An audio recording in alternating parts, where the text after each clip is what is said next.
போற டாபிக் என்ன அப்படின்னா ஒளி சிதறல் என்றால் என்ன, ஒளி சிதறல் என்றால் என்ன, அந்த ஒளி சிதறலுடைய வகைகள் என்னென்ன இருக்கு அப்படின்றத நம்ம விரிவா பார்ப்போம்.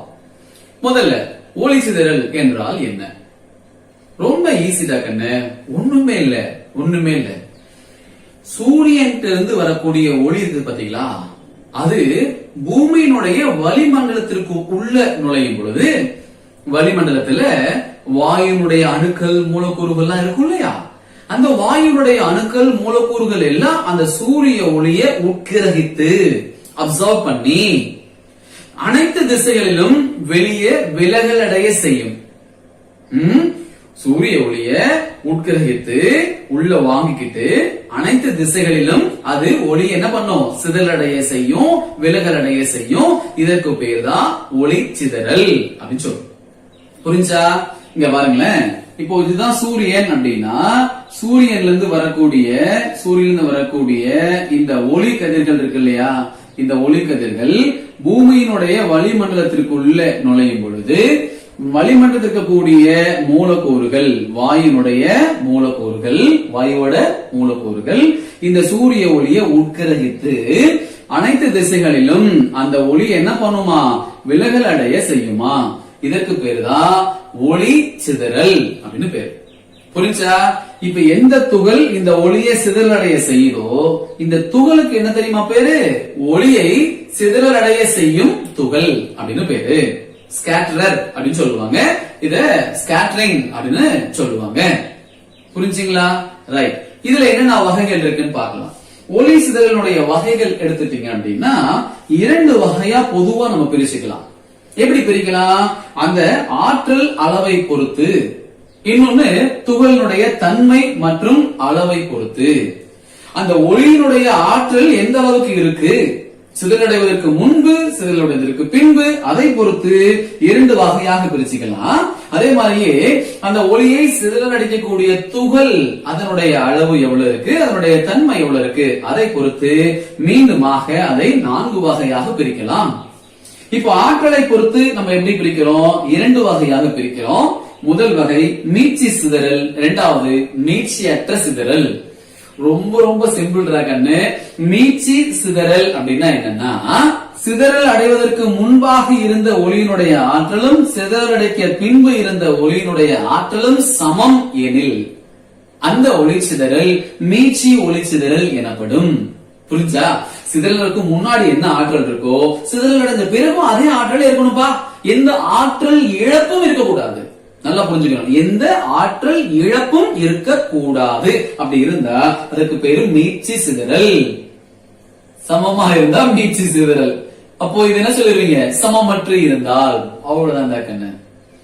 அதாவது சிதறல் அடைவதற்கு முன்பு இருந்த ஒளியினுடைய ஆற்றலும் சிதறல் அடைந்த பின்பு இருந்த ஒளியினுடைய ஆற்றலும் சமமாக இல்லை எனில் அத நம்ம என்ன சொல்லலாம், மீட்சியற்ற சிதறல் அப்படின்னு சொல்லலாம். சமமா இல்லைன்னா என்ன அர்த்தம், ஆற்றல் இழப்பு நேரிட்டு இருக்கிறது என்று அர்த்தம்.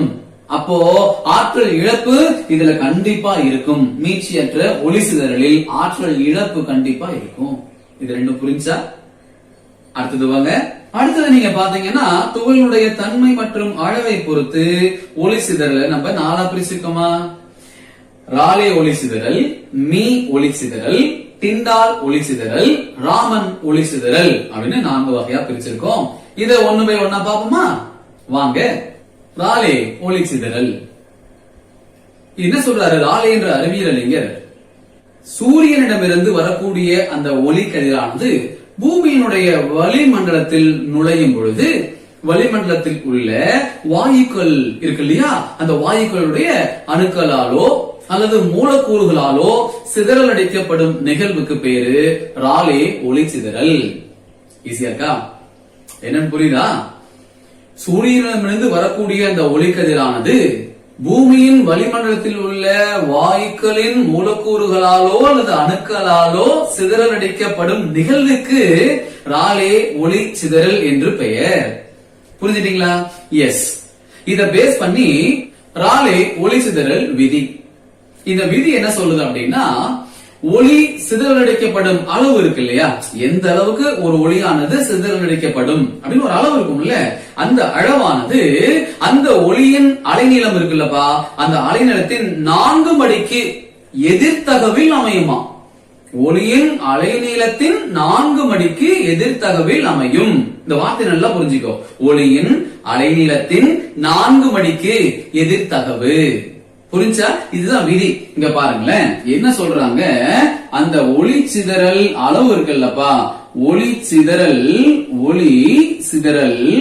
அளவு எவ்வளவு அளவுக்கு ஒளி சிதறல் அடையும் அப்படின்றது எதற்கு 4 மடிக்கு இருக்கும் சொன்னோம், அந்த ஒளியினுடைய அலைநீளத்தின் 4 மடிக்கு, அந்த ஒளியினுடைய அலைநீளத்தின் 4 மடிக்கு எதிர்த்தகவில் அமையும்.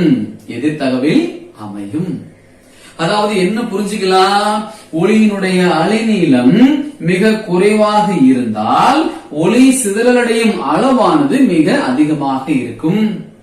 அதே மாதிரி மாத்தி யோசிங்க, ஒளியினுடைய அலைநீளம் அதிகமாக இருந்தால் சிதறலடையும் அளவானது எப்படி இருக்கும், நமக்கு குறைவாக இருக்கும். அதுதான் எதிர்விகிதம். இது அதிகமாக இருந்தா இது குறைவாக இருக்கும், இது குறைவாக இருந்தா இது அதிகமாக இருக்கும், எதிர்விகிதம்.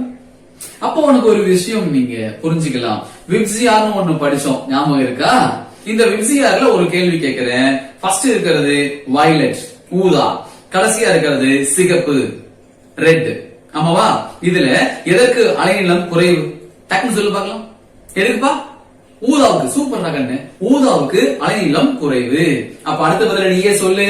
ஊதாவுக்கு அலைநீளம் குறைவாக இருந்தால் ஒளி சிதறல் அளவு என்னவா இருக்கும், அதிகமாக இருக்கும். சோ அலைநீளம் குறைவாக உள்ள ஊதா நிறமானது அதிகமாக சிதறலடைய ஒரு வாய்ப்பு இருக்கு. அடுத்தது என்ன இருக்கு, சிகப்பு இருக்கா, சிகப்பு அதற்கு அலைநீளம் அதிகம். மிகச் சரியா சொன்ன, சிகப்பு அலைநீளம் அதிகம். அலைநீளம் அதிகமா இருந்தா சிதறலடையும் அளவு குறைவாக இருக்கும். புரிஞ்சுங்களா? இப்போ உங்ககிட்ட ஒரு கேள்வி. என்ன கேள்வின்னா, வானம் நீல நிறமாக தோன்ற காரணம் என்ன?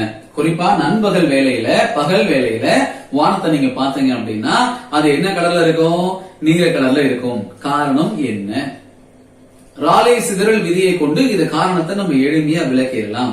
என்ன காரணம் அப்படின்னா, நண்பகல் வேளையில சூரியனிடமிருந்து வரக்கூடிய அந்த வெள்ளை ஒளி பூமியினுடைய வளிமண்டலத்திற்கு உள்ள நுழையும் பொழுது இந்த வயலட் இருக்கு பாத்தீங்களா, அதுவும் இண்டிகோவும் முழுமையாக சிதறடிக்கப்பட்டு விடும். பூமி இருக்க தொலைவுக்கு அந்த 2 வண்ணங்களும் முழுமையாக சிதறல் அடைந்து விடும். அதற்கு அடுத்திருக்க கலர் என்னது, ப்ளூ கலர், அதாவது நீல நிறம். அந்த நீல நிறம் தான் அந்த நேரத்தில் சிதறல் அடைந்து கொண்டிருக்கும். இந்த பூமிக்கும் சூரியனுக்கும் பகல் நேரத்தில் இருக்கக்கூடிய அந்த தொலைவில் அந்த நீல நிறம் தான் சிதறல் அடைந்து கொண்டிருக்கும். எந்த நிறமானது சிதறல் அடைந்து கொண்டிருக்கிறதோ அந்த நிறம் தான் அதிகமா நம்ம கண்ணுக்கு தெரியும். சரியா? இந்த எண்ணத்தை மனசுல வச்சுக்கிட்டு இதற்கான பதில நம்ம பாப்போம் வாங்க.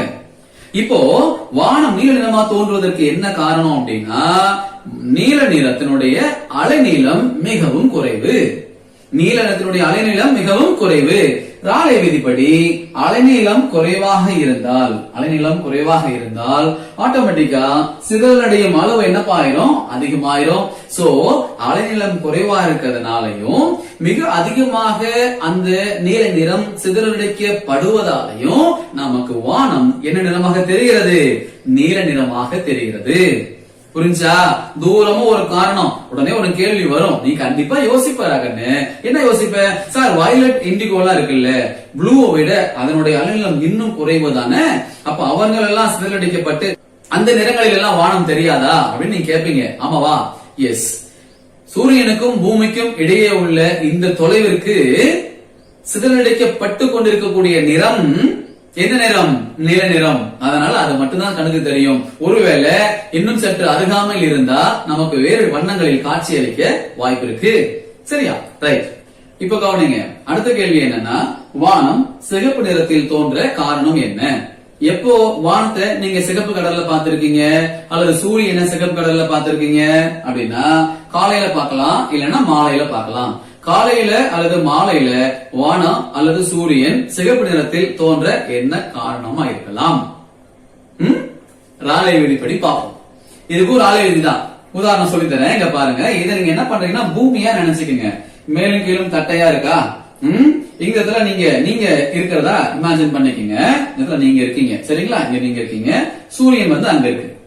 இப்ப என்ன கவனமா கவனிக்கணும் அப்படின்னா, பூமியானது சுற்றி கொண்டிருக்கும் நமக்கு தெரியும். சூரியனை நிலையாக வைத்து பூமி தன்னைத்தானே சுற்றி கொண்டிருக்கும் அப்படின்றது நமக்கு தெரியும்.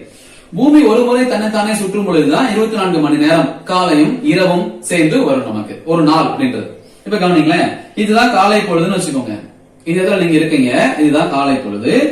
சூரியன் இருந்து வரக்கூடிய அந்த ஒளி கதிர்களானது காலை நேரத்துல உன்னை வந்து அடைய நீண்ட தூரம் எடுத்துக்கும்.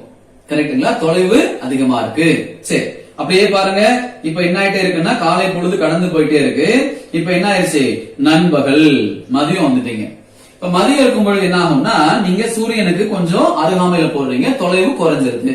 அதனாலதான் நண்பகல் வேலைகள் எல்லாம் பாத்தீங்கன்னா இந்த தொலைவுக்காக வானம் நீல நிறத்துல காட்சி அளிக்கும். நீல நிறம் மட்டும்தான் அந்த டைம்ல சிதறல் அடைந்து கொண்டிருக்கும். சரியா? அப்படியே பாத்துட்டே இருந்தீங்கன்னா என்ன ஆயிரும்? சாயந்தரம் ஆயிரும் பாருங்க. இப்ப இங்க போயிட்டீங்க, நீங்க எங்க வந்துட்டீங்க?